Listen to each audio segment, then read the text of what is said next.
Petrol ini melakukan korupsi, asalnya gitulah, atau menjadi tempat permainan orang-orang yang bergerak di bidang peminyakan. Nah, kalau memang seperti itu, saya bilang bubarkan aja. Dan saya betul-betul nggak keberatan Petrol dibubarkan.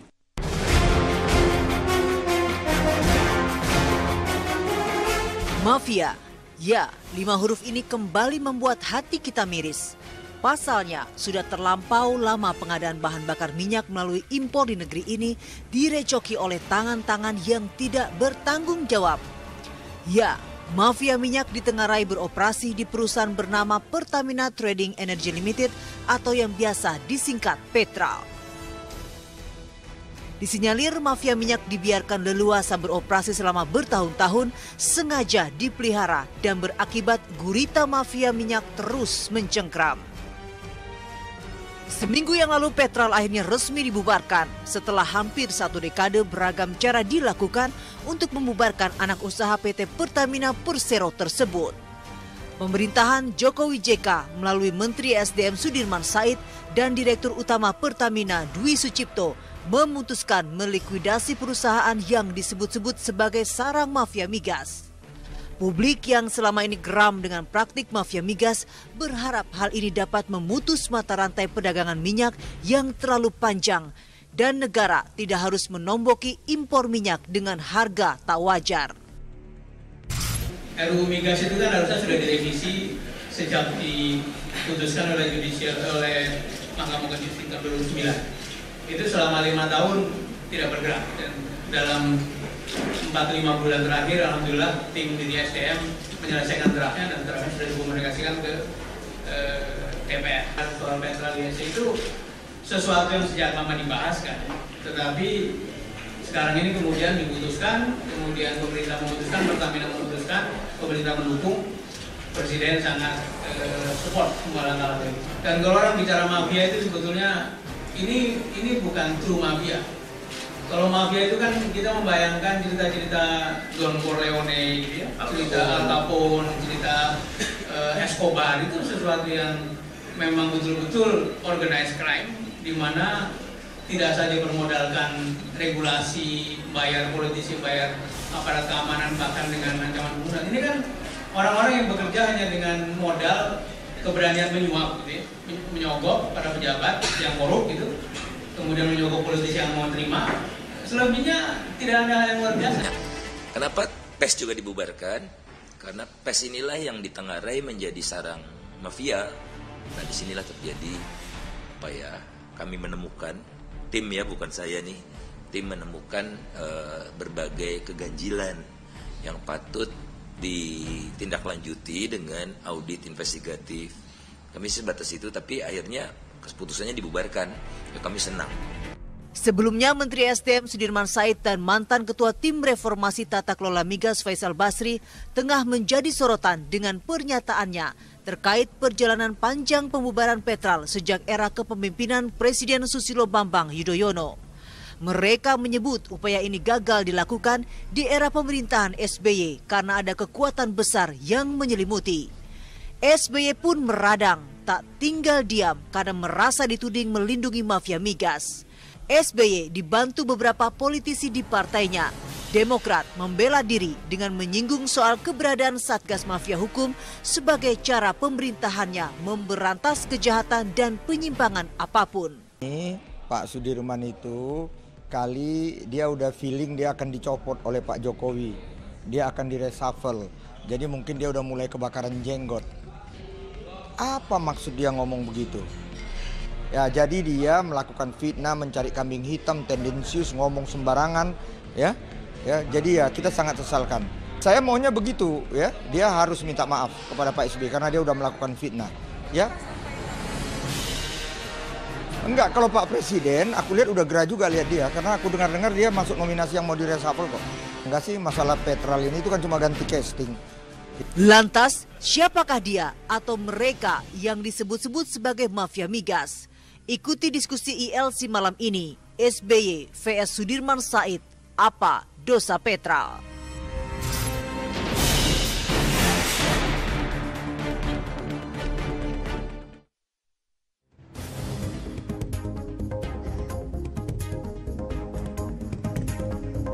Indonesia Lawyers Club malam ini hadir dengan tema SBY versus Sudirman Said, apa dosa Petral?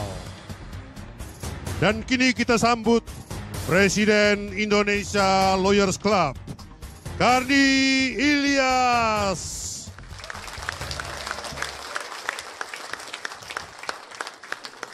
Pemirsa, malam ini kita bertemu kembali dalam episode SBY versus Sudirman Said, apa dosa Petral? Petral yang sudah lama sebenarnya jadi kambing hitam di Republik ini, katanya tempat berkumpulnya para mafia, menyebabkan harga minyak kita dikendalikan oleh pihak-pihak di luar yang berwenang. Tapi pekan ini dibubarkan. Persoalannya nggak hanya itu, berbuntut. Tiba-tiba ada tuduhan kepada Presiden SBY yang kabarnya semua usaha pembubaran Petral mental atau berhenti di meja Presiden pada masa lalu. Dan ini tentu saja membuat Presiden SBY meradang melalui Twitter. Pemirsa, kita akan memulai diskusi kita. Petral, sebuah perusahaan PT di bawah Pertamina, bahkan 100% sahamnya milik Pertamina. Tiba-tiba jadi terkenal, padahal berpuluh-puluh perusahaan baik BUMN maupun di bawah BUMN atau anak perusahaan, dan Petral mungkin bisa dikatakan anak perusahaan dari Pertamina. Jadi polemik sejak zaman Pak SBY sampai sekarang dan berujung dengan dibubarkan dan diganti, perannya diambil alih oleh ISC yang juga sudah ada sebelumnya sebagai pengawas untuk Petral. Malam ini, debat ini kita ingin tahu kebenarannya. Walaupun kebenaran itu adalah hal yang sangat berharga, sehingga perlu dikawal oleh bodyguard kebohongan, kata Winston Churchill, yang kemudian dikutip lagi oleh James Winston dalam tulisannya berjudul Oil, Gas, Lies, and Corruption. Nah, malam ini kita mau mencari atau mencoba di mana kebenarannya. Di depan saya udah ada Pak Said Didu, orang penting sekarang di ESDM. Dulu dia datang di sini sebagai outsider, Pak. Sekarang dia lingkaran satu, insider. Pak Said Didu, bagi kami orang luar, Petral milik Pertamina, dan juga ISC yang sekarang mengambil peran untuk membeli minyak atau mendistribusikannya, itu juga udah ada dari sebelumnya. Bahkan ketika Sudirman Said ada di Pertamina. Lah, pertanyaan publik yang paling utama, kalau itu 100% Pertamina yang punya, kenapa harus dibubarkan? Katakanlah ada mafia di dalam perusahaan itu, kenapa nggak mafianya yang dihapuskan? Apakah dengan dibubarkan itu berarti selesai penyakitnya? Dan kekhawatiran kami orang luar juga, apakah perannya ini nggak diambil alih lagi oleh yang lain? Karena pengalaman kita bernegara selama ini Itu tukar baju saja sebenarnya, tukar lakonnya. Sementara sistemnya mungkin masih seperti yang lama, sehingga kalau dulu ada praktek-praktek, sekarang juga mungkin aja bisa terjadi lagi oleh aktor yang baru, nama lembaga baru. Ini yang perlu dijelaskan oleh Ring 1. Saya pikir aktornya jangan menyatakan aktor baru, bisa juga aktor lama masuk ke IC juga, bisa juga terjadi. Tapi maksud saya begini, Petral ini kan orang bertanya, kenapa sih Kementerian SDM ikut ribut tentang Petral? Padahal sebenarnya kan tanggung jawab Kementerian BUMN dan dia anak perusahaan Pertamina. Jadi terlalu jauh lompatannya, seakan-akan Kementerian SDM ikut ribut. Posisi Petral bagi Kementerian SDM adalah betul-betul pemegang kendali kebijakan pengadaan BBM nasional. Itu sebenarnya. Jadi bukan kaitannya dengan apakah dibubarkan apa tidak dibubarkan. Tapi Kementerian SDM menginginkan agar rakyat Indonesia mendapatkan BBM yang sangat efisien bagi rakyat Indonesia. Nah, sekarang banyak sekali, sudah lama sekali ditengarai bahwa salah satu penyebab adalah ketidakefisienan pengadaan BBM. Saya pikir Petral jangan dipandang tersendiri, kita harus lihat secara keseluruhan kebijakan pengadaan BBM nasional. Saya lama sekali, Pak Sugiharto masih menteri dulu, selalu memprotes rumus subsidi BBM. Karena itu rumus pengaturan subsidi yang bertentangan, berbeda, tidak sesuai dengan Undang-Undang Nomor 19 2003. Subsidi BBM adalah MOPS plus alfa. MOPS adalah harga rata-rata Singapura. Pertanyaan saya, apakah kebetulan bahwa BBM yang mau disubsidi saat itu diproduksi di Singapura? RON 88. Baru terakhir loh, baru berhenti, Pak. Yang kedua, apakah kebetulan rumusnya pakai harga rata-rata Singapura? Dan apakah kebetulan semua mempertahankan Petral di Singapura? Kok di Singapura semua? Nah, harga rata-rata Singapura, barang di Singapura, kemudian Petral di Singapura. Yang keempat adalah dengan posisi hukum Hong Kong, Petral tuh Hong Kong sebenarnya, tapi anak perusahaannya beroperasi di Singapura, mempersulit bagi audit untuk melakukan audit forensik atau audit investigasi. Jadi yang mau dirubah sekarang adalah bahwa pengadaan BBM sekarang berubah menjadi tidak lagi hanya melalui Singapura, dalam hal ini tanda kutip Petral. Tapi Pertamina membuka diri, harus membuka diri untuk mengadakan BBM dari mana saja yang paling murah. Nah, perubahan kebijakan itu mendorong agar Petral dirubah atau dibubarkan saja dan pengadaan langsung ke Pertamina. Saya pikir itu prinsipnya yang dilakukan. Nah, saya mengistilahkan Pak Angkarni, Petral ini 2008 saya mengistilahkan adalah kolam oli berisi belut berbisa. Siapapun yang menyentuh itu biasanya kena bisanya belut itu. Saya mengalami hal tersebut. Coba kita lihat tahun 2007 mulai dibentuk ISC, kemudian memang secara bertahap untuk mengambil alih peran Petral. Karena kita tahu kalau Petral terlalu cepat dirubah, maka stabilitas pengadaan BBM akan terganggu. Tahun 2009 itu sebenarnya sudah siap Petral diambil alih sebagian besar oleh ISC ke Petral. Nah, saat itu kebetulan Pak Sudirman Said adalah SPV untuk ISC yang langsung bertanggung jawab ke Dirut Pak Ari Sumarno.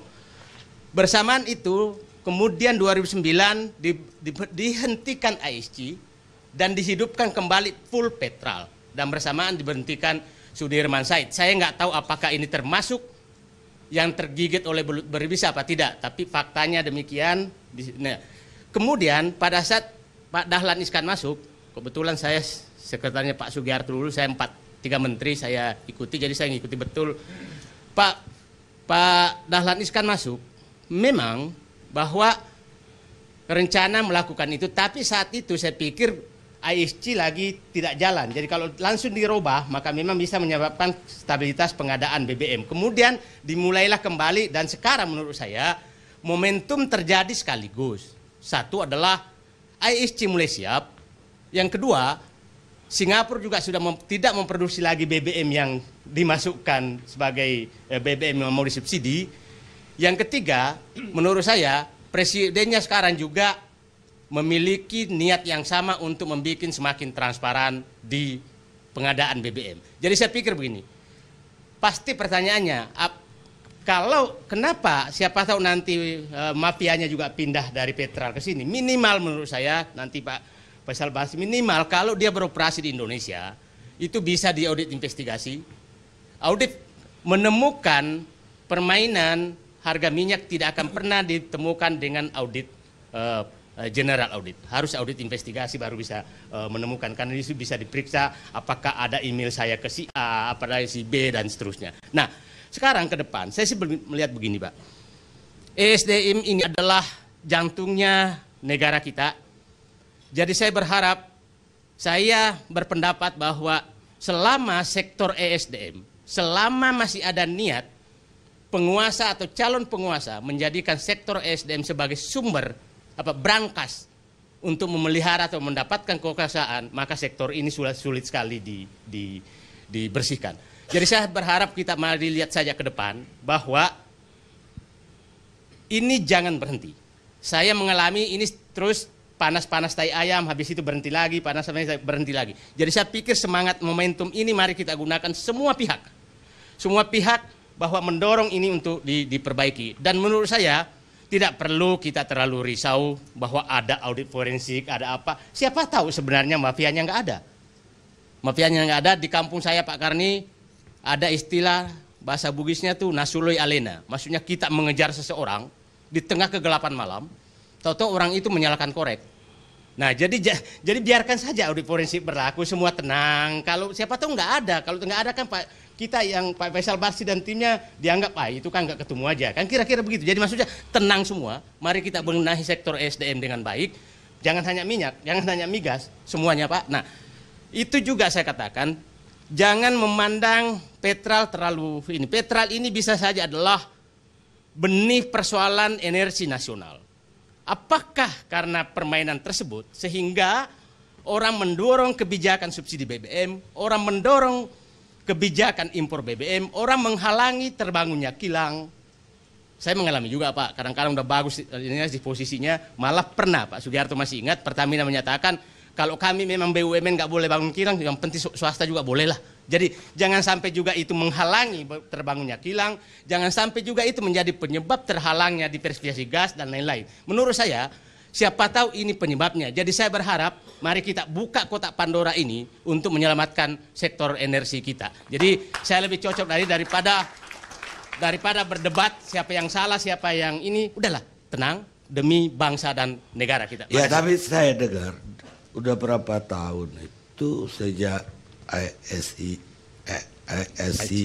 terbentuk, itu remote-nya justru di ISC.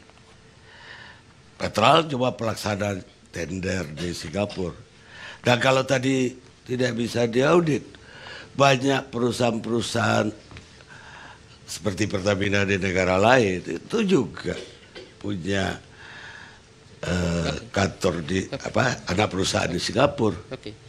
Jadi artinya kok mereka bisa mengadakan forensik? Oke. Pak, saya katakan tadi ini adalah rangkaian kebijakan yang kait-mengkait Pak. Jadi berbeda dengan negara lain. Dan saya berharap juga tetap Pertamina nanti tetap ada trader di Singapura karena memang minyak ada di Singapura.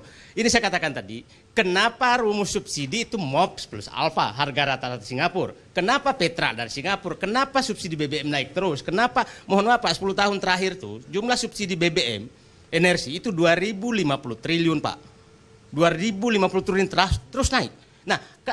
Nah, jadi berbeda dengan negara lain. Saya sih berharap bahwa Pertamina tetap merancang kembali bahwa pengadaan harus langsung ISC, bahwa punya trader itu urusan lain karena memang juga butuh trader. Apa bukan begitu berapa tahun terakhir dari 2009 itu?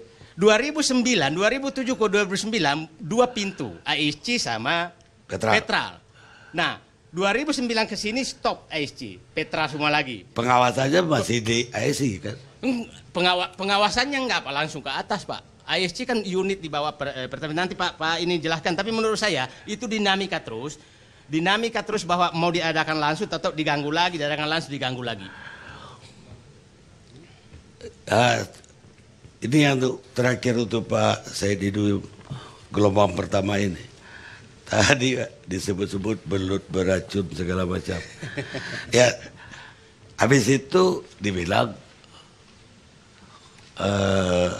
pembubarannya selama ini terhalang mentok di meja presiden, bukan oleh Pak Said Didu. Iya, saya nggak pernah nyampe sana. Oleh sahabatnya. Nah ini kan seolah-olah menuduh ada yang melindungi belut ini. Saya katakan begini, jadi yang saya tangkap karena saya nggak hadir, ada menyatakan bahwa konsep tentang BBM itu biasanya bagus dari Pertamina dan berhenti di kantor presiden. Itu yang saya dengar. Berhenti itu bukan berarti dihentikan, belum tentu dihentikan, bisa saja nggak diusulkan sehingga berhenti. Kemudian di kantor presiden kan banyak Pak, bukan di meja presiden. Nah, maksud saya begini Pak, masalah Petral ini adalah salah apabila ada seorang menteri mengusulkan pembubaran Petral kepada presiden. Tapi adalah sangat naif apabila ada seorang menteri mau nyinggung-nyinggung Petral tanpa melapor presiden. Kenapa? Petral adalah anak perusahaan Pertamina, maksimum keputusannya ada di Menteri BUMN, tidak perlu sampai ke Presiden. Kalau sampai ke Presiden, maka itu melanggar Undang-Undang PT, melanggar Undang-Undang BUMN. Tapi terlalu naif seorang menteri kalau dia tidak melaporkan kepada Presiden tentang Petral. Kenapa? Karena Petral adalah menyangkut pengadaan BBM nasional.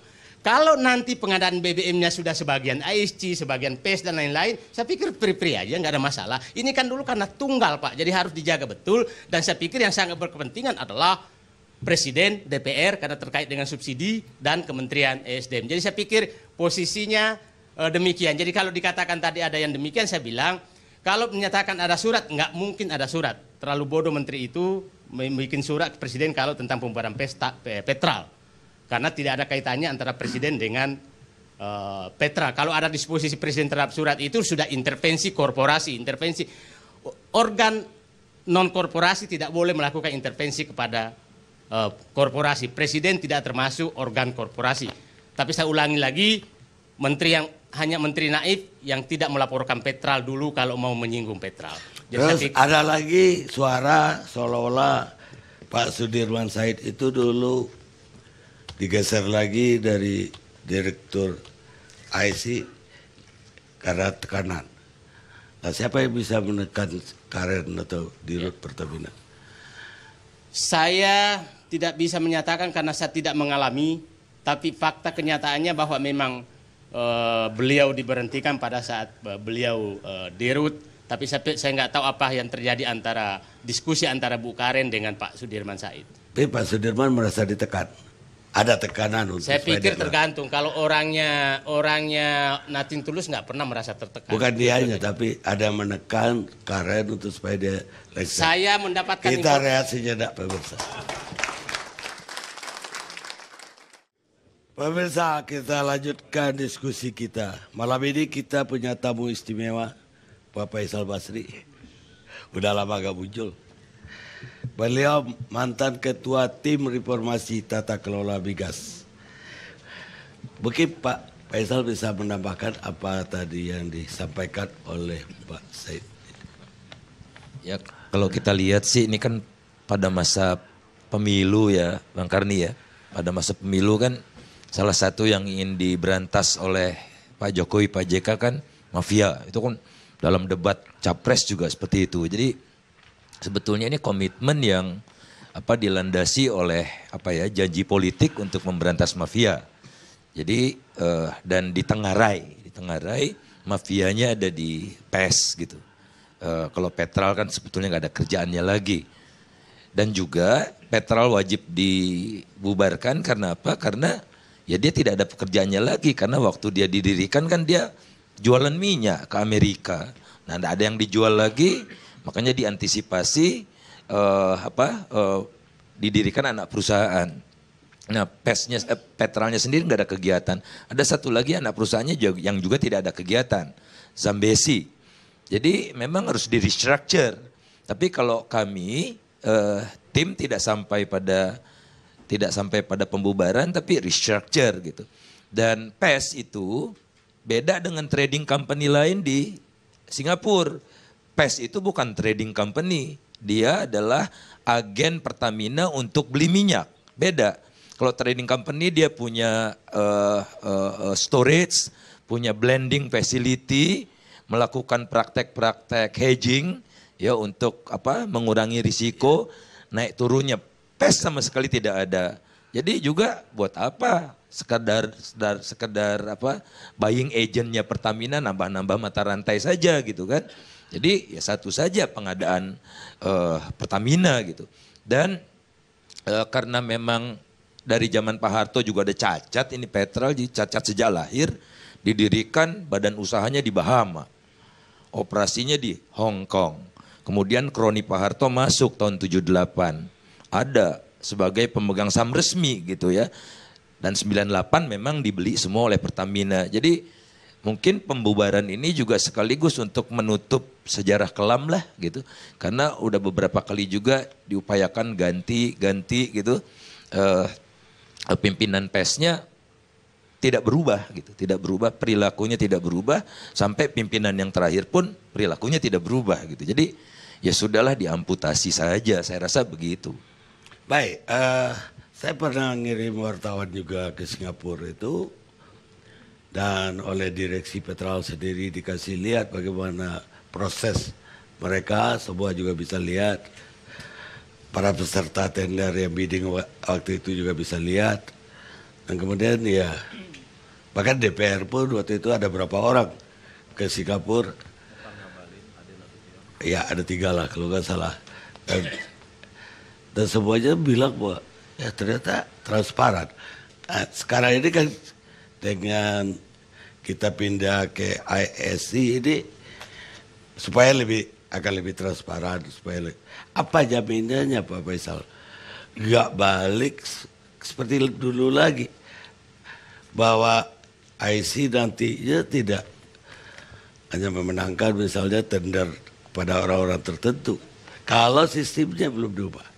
Ya tentu saja sistemnya harus diubah, tapi perkenankan saya untuk menyampaikan temuan-temuan kami sahih dari pihak pertama gitu ya.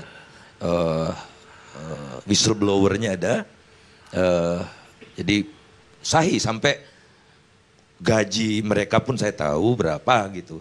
Kan tidak mungkin kalau dari sekedar ini kalau tidak masuk ke dalamnya. Nah jadi contohnya minyak dari negara A yang sebetulnya bisa dibeli langsung, tapi kenapa harus lewat B, lewat C, baru National Oil Company. National Oil Company juga macam-macam aneh-aneh. Maldives misalnya. Maldives itu kan negara wisata. Tidak produksi minyak, tapi punya National Oil Company dijadikan fronting oleh mereka. Dan saya ada MOU, ya, draft MOU bukan MOU-nya. Dengan rangernya ini. Ranger sama si X, Ranger sama si Y, tapi Rangernya tidak punya MOU dengan Petral. Jadi bersih sekali. Kalau saya disuruh cari mafianya siapa, enggak ada di atas kertas. Jadi nyata ada permainan, dan mungkin wartawan-wartawan itu cuman, ya saya juga waktu, mungkin ada di sini enggak ada saksinya ya. Saya dipresentasikan di PES Singapura bulan Maret kalau tidak salah, bohong melulu. Contohnya,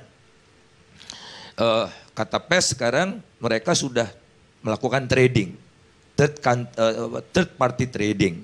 Jadi dari X, dari negara A, dia beli, kemudian dia jual ke negara B, enggak dengan Pertamina. Nah ternyata itu jatahnya Vitol di Petco gitu, ya udahlah kasih jatah saya. Seolah-olah PES yang beli dari Vitol, padahal itu sebetulnya jatah Vitol di Petco. Petco itu anak perusahaannya Petronas. Kemudian juga ada upaya-upaya yang dilakukan misalnya terkait dengan banyaknya mata rantai itu, dan Ibu Wiyanda kemarin sudah menyampaikan Sekarang penghematannya udah bertambah lagi 1,4. Jadi kan 1,4 selama ini kemana? Kok selama ini cuman 0,2, 0,3 saja. Sebetulnya kalau kita telusuri dari performance-nya saja, dengan sekarang lebih baik, lebih banyak ngirit, paling tidak 1,1 dolar per barrel. Kalau kira-kira importnya sekitar 600 sampai 700 ribu dolar. Ingat yang dihemat yang disampaikan Ibu Wanda itu baru 1/6. Karena apa? Karena pengadaan minyak Januari Juni tahun ini sudah ditutup pada bulan Desember. Bulan Desember lalu. Jadi ditarik 6 bulan gitu ya. Nah itu, jadi sekarang si ISC baru menangani sekitar 1/6 saja. 5/6-nya sudah ditutup. Dengan cara-cara yang seperti di masa lalu. Tahun lalu masih Petral yang operasi, bukan ISC. Tahun lalu 2014. 2014 sebagian besar PES Singapura. Jadi Januari Juni itu kontraknya mulai dari 2014 6 bulanan terus. Januari Juni 6 bulan, Juli Desember 6 bulan, biasanya 3 bulan saja. Kemudian sekarang ditarik jadi 6 bulan gitu. Wah, in a hurry gitu untuk dapatkan rente-rente di muka, kepastian. Karena menghadapi ketidakpastian kan. Pemilu mungkin berubah rezim, terancam kan mafia ini. Pak Sugiarto. Terima kasih. Terima kasih Pak Karni. Pertama saya ingin menggarisbawahi dulu topik kita hari ini Pak. Ya. Saya kira mayoritas itu sepakat bahwa PES Singapura yang melakukan eksekusi pembelian itu adalah cucu dari badan usaha milik negara.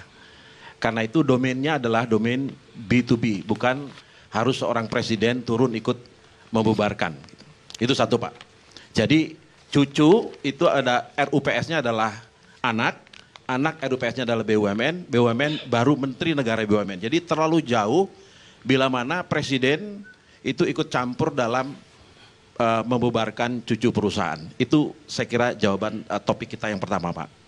Yang kedua, kalau menurut catatan saya, adalah sebuah kemunduran bagi bangsa hari ini bahwa kita adalah negara yang tergantung pada impor.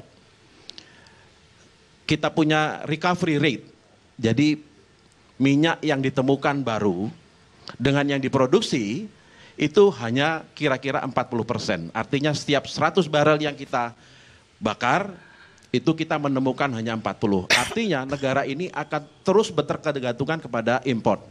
Karena itu menjadi penting bagaimana caranya kita melakukan import yang seefisien mungkin. Di Singapura ada 26 perusahaan NOC lain seperti Pertamina. Itu memiliki trading arms. Karena memang Singapura sudah terbukti memiliki comparative dan competitive advantage. Karena semua infrastruktur terbaik di dunia untuk syarat efisiensinya sebuah pasar itu dimiliki oleh Singapura. 13% dari suplai minyak dunia itu diperdagangkan melalui pasar yang disebut Singapura. Oleh karena itu barangkali kita harus melihat apakah memang layak Petral itu dibubarkan. Kalau menurut saya kita mundur, karena pada waktu Petral didirikan itu melakukan berdasarkan sebuah kajian yang sangat mendalam dan ingin membebaskan Pertamina dari risiko legal, risiko hukum. Tadi disampaikan bahwa kasus Karabodas ketika Pertamina menjadi salah satu tergugat ya dalam kasus Karabodas, itu harta aset-aset Pertamina yang ada di luar negeri itu mau di-freeze, mau dikonfiskasi. Ya, 300 juta dolar. Jadi kalau Pertamina langsung bertransaksi kepada para trader termasuk counterpartnya nanti apakah kilang, apakah produsen, sesungguhnya Pertamina sangat berisiko secara korporasi untuk bisa di-seize aset-asetnya di luar negeri. Jangan lupa Pertamina memiliki aset di Aljazair, di Irak dan di tempat-tempat lain. Saya lebih sependapat kalau kita bicara efisiensi tidak hanya melihat Petral, karena Petral sesungguhnya hanya purchasing agent. Saya 5 tahun sebagai komisaris utama, saya juga oleh direktif Menteri BUMN itu menjadi oversight committee mengenai tata niaga. 5 tahun saya tidak melihat bahwa ada usulan dari direksi untuk Petral dibubarkan sampai saya selesai masa bakti 5 tahun penuh 6 Mei yang lalu. Sama sekali tidak ada. Dan saya membayangkan apalagi kalau surat itu kepada Presiden Republik Indonesia. Jadi tidak ada surat pembubaran Petral sampai dengan 6 Mei tahun 2015 kemarin. Nah, kembali ke Petral, sesungguhnya apa yang dilakukan oleh Petral itu sudah best practices. Kenapa? Petral itu diaudit oleh world class auditors yang namanya Pricewaterhouse. Petral tidak bebas dari pemeriksaan BPK. Bahkan setahu saya, di awal tahun BPK melakukan investigasi secara khusus, audit dengan tujuan tertentu atau yang disebut namanya investigative audit. Ya, jadi kalau menurut saya dia tidak bebas dari assessment ya terhadap terjadinya moral hazard. Setahu saya laporannya adalah wajar tanpa pengecualian. Setahu saya dia adalah the top 7 largest and most favored company di Singapura dengan tax bracket yang terendah hanya 5% bayar pajak. Petral mendapatkan fasilitas 5,1 miliar dolar itu dengan pricing itu setengah dari apa yang dibayarkan oleh Pertamina di kantor pusat. Pak Karni, salah satu risiko terbesar Republik kita, ketika nanti harga minyak naik, kita akan kehilangan kalau Petral dibubarkan, line sebesar 5,1 miliar atau lebih kurang 65 triliun. Dan selama ini, karena kita mengimport itu dalam dolar, sedangkan Pertamina menjual BBM di SPBU itu dalam rupiah, kita selalu meminta cadangan devisa nasional melalui Bank Indonesia 150 sampai dengan 200 juta dolar per hari. Dan itu dalam banyak kali kesempatan, seringkali kita mengalami kesulitan untuk mendapatkan devisa. Salah satu jaring pengaman untuk modal kerja, kita memiliki line offshore 5,1 miliar dolar atau 65 triliun itu di Singapura. Dan itu adalah defense kita terhadap kemungkinan terjadinya tekanan terhadap rupiah di dalam negeri. Jadi sebetulnya ini sudah melalui kajian yang sangat holistik. Di dalam peraturan Menteri BUMN, setiap investasi harus melalui kajian yang holistik, yang mendalam, yang thorough. Sedangkan pembubaran juga demikian. Nah, selama 5 tahun belum pernah ada kajian yang meminta agar PES, bukan Petral. Kalau Petral itu sudah ada kajian 8 tahun yang lalu, tidak perlu Pertamina melalui Hong Kong, tetapi konsekuensi dari penutupan Petral adalah tax obligation sebanyak hampir 1 triliun atau 65 sampai 70 juta dolar. Nah, ini yang dihindari selama ini. Jadi sesungguhnya kalau menurut hemat saya, kalau memang seperti saya perhatikan tadi, semua mengatakan menengarai ada mafia, menengarai ada moral hazard, tetapi tidak satu pun tikusnya sudah ditangkap. Dan ini bertahun-tahun kita sebut itu. Kalau ada bukti awal, Pak Faisal Basri, mohon maaf, kenapa tidak didorong ke KPK segera? Kenapa harus menunggu sampai negeri ini ribut? Kalau ada bukti material, silahkan didorong. Saya kira kita semua yang di ruangan ini menginginkan agar tikus itu kita bakar. Setuju? Setuju. Jadi saya pikir ini sebuah stigma yang menurut saya membodohi bangsa ini, Pak. Tahun 2030, volume import kita akan naik 2 kali lipat. Bagaimana kita mengurus ini? Sementara ISC, Pak Saidido, mohon maaf, saya 5 tahun mengawasi. ISC itu sudah bekerja maksimal dan itu adalah desain daripada Pak Menteri, Pak Sudirman Said. Dan itu adalah cara efektif untuk melakukan check and balance. Tetapi tidak boleh ISC itu melakukan fungsi dari A sampai Z di dalam satu divisi. Itu tidak boleh, itu melanggar universal way of check and balances. Kenapa?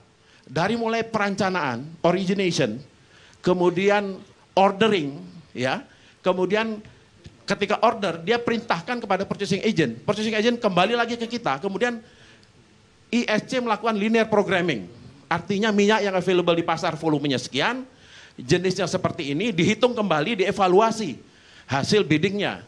Jadi yang melakukan A to Z, kecuali purchasing, itu adalah sesungguhnya di Jakarta. Dan sejarah membuktikan bahwa Pertamina pernah memindahkan bisnis proses di Jakarta, dan ketika itu muncullah agen-agen dunia yang kemudian juga syarat dengan pemburuan rente pada waktu itu. Masih ingat tahun-tahun sebelum ini, udah zaman reformasi, masih terjadi pemburuan rente karena sebelumnya pengolahan pesan sendiri, umum pesan sendiri, marketing and trading pesan sendiri. Sekarang kita sudah dipisahkan menjadi ESC, which is good. Tetapi tetap harus ada pemisahan antara planning, originating, kemudian perencanaan dengan executing. Perusahaan kecil saja, Pak, orang-orang yang terlibat dalam perencanaan tidak boleh melakukan eksekusi pembelian. Dan desain pada waktu itu agar terjadi segregation of function, maka dibuatlah trading arm yang keputusannya bukan di Petral. Semua harga dan volume keputusannya di SE. Jadi tidak ada yang berubah sampai hari ini. Hanya memindahkan, tetapi dari segi internal control itu melemah secara luar biasa, dan ini akan berpotensi terjadinya moral hazard yang besar dan juga merisikokan negara karena kita disengage dari market yang sesungguhnya sudah menerapkan best practice. Itu Pak. Terima kasih. Jadi keliru ini pembubaran. Keliru Pak. Harusnya tikusnya yang dibakar. Kalau sistemnya nggak benar, sistemnya yang dibenahi. Ya, tidak ada sistem yang tidak bisa dibenahi. Ya, yang salah milih, yang milih direksinya kalau memang masih korupsi. Berarti sistem pemilihan, tapi lumbungnya jangan dibakar. Begitu Pak. Ya, jadi saya tidak melihat adanya perubahan yang mendasar. Terima kasih. Baik, kita rehat dulu, pemirsa.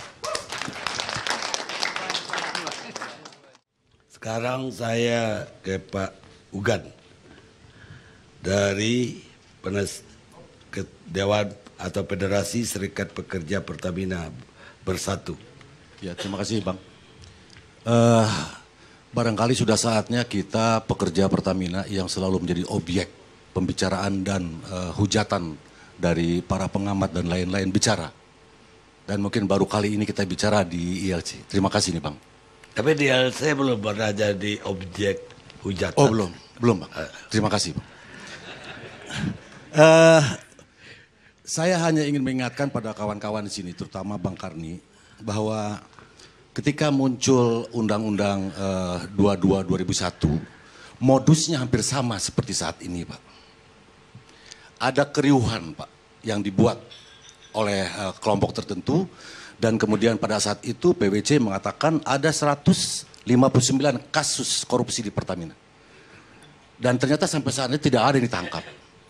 Namun ujungnya itu kemudian terbit Undang-Undang Migas 22/2001 yang liberal. Yang di situ terkandung makna unbundling terhadap Pertamina. Saya melihat gejala-gejala yang ada saat ini modusnya sama Pak. Ada keriuhan yang dibuat. Mafia migas lah, premium lah, dan lain-lain lah, yang Pertamina tidak sanggup, yang tidak becus lah. Dan itu yang saya khawatirkan, ini mungkin ada sebuah peringatan dari saya. Modusnya hampir sama dengan yang lalu, dan sebentar lagi akan keluar undang-undang migas yang baru. Dan tentunya ini kita khawatirkan, ini akan tambah memiskinkan Pertamina Pak. Ini yang harus diwaspadai. Jadi oleh karena itu dalam kesempatan ini mungkin saya perlu mengingatkan, kebetulan ada bapak-bapak di sini, walaupun saya dengan teman-teman dari Partai Demokrat, saya bukan dari Partai Demokrat. Ini saya dijepit sama Partai Demokrat nih Pak. Kebetulan kau duduknya di sini. Enggak, kebetulan aja. Ya, tapi beliau sahabat saya dulu, Pak, senior saya Pak. Jadi gini Pak, tolong hati-hati diawasi, bakal muncul undang-undang migas yang kemudian akan mengkerdilkan kembali Pertamina sebagai perusahaan negara. Saya perlu mengingatkan di sini bahwa Pertamina ini milik negara Pak, milik rakyat Pak. Jadi kalau ada upaya-upaya yang menghancurkan perusahaan negara ini, tentu ini kan harusnya dibasmi Pak. Harusnya dilawan Pak. Harusnya rakyat marah Pak. Ketika kemarin Pak Faisal Basri muncul sebagai ketua tim tata kelola migas, saya termasuk sebetulnya saya termasuk yang menyenangi beliau Pak. Tapi ketika kemudian muncul yang aneh-aneh, kemudian memuncul dan adanya mafia migas yang ujungnya sebenarnya tidak ketahuan siapa mafia itu. Yang ada yang ketahuan adalah mafia migasnya adalah premium RON 88 Pak. Bahkan ada sebuah statement dari Pak Faisal Basri yang mengatakan RON 88 itu barang busuk. Pertamina menjual barang busuk Pak. Masya Allah Pak. Bapak bisa bayangkan kawan-kawan saya di seluruh pelosok, di tengah laut, di tengah hutan yang bekerja keras Pak. Yang mengelola kilang yang dibangun tahun 27 Pak. Sekarang dikatakan bahwa mereka menjual barang busuk. Padahal itu adalah perintah dari Perpres Pak. Kalau Perpres yang mengatakan jangan jual premium 88, kami tidak akan menjual Pak. Gila apa orang-orang Pertamina menjual barang busuk? Tidak mungkin Pak. Nah, kemudian banyak hal yang seolah-olah tidak ada bagusnya orang Pertamina ini Pak. dengan adanya wacana-wacana publik yang dibangun oleh yang punya kepentingan, saya mengatakan yang punya kepentingan, Pak. Saya tidak tahu Pak Faisal Basri ini punya kepentingan atau tidak, saya tidak tahu. Tetapi dengan seringnya beliau muncul, membangun sebuah image terhadap Pertamina, Pertamina tidak ada baiknya. Termasuk para pekerjanya, seolah-olah mereka adalah bagian dari mafia migas. Luar biasa. Luar biasa saya katakan, Pak. Bayangkan seorang Bang Irianto, ya, yang dia dirut dari PES, orang yang menurut hemat saya itu punya profesionalisme. Pak Sugi sangat paham. Di dalam 3 tahun terakhir, Pak, sangat terbuka, Pak. Sistem terbuka, diaudit, Pak. Jadi waktu pengadaan minyak itu tidak asal-asalan, Pak. Kalau ada persyaratan di situ harus trader harus mempunyai jaminan keuangannya misalnya 50 juta US dollar. Artinya kan Pertamina harus memiliki jaminan daripada trader. Kalau yang abal-abal bagaimana dia bisa menjamin pengadaan itu aman, Pak? Buat kita yang awalnya betul-betul ingin menjaga Petral ini dipertahankan, dengan adanya wacana publik itu membuat kita menjadi salah tingkah, Pak. Karena kita dikatakan bagian daripada mafia yang coba mempertahankan sesuatu yang busuk, Pak.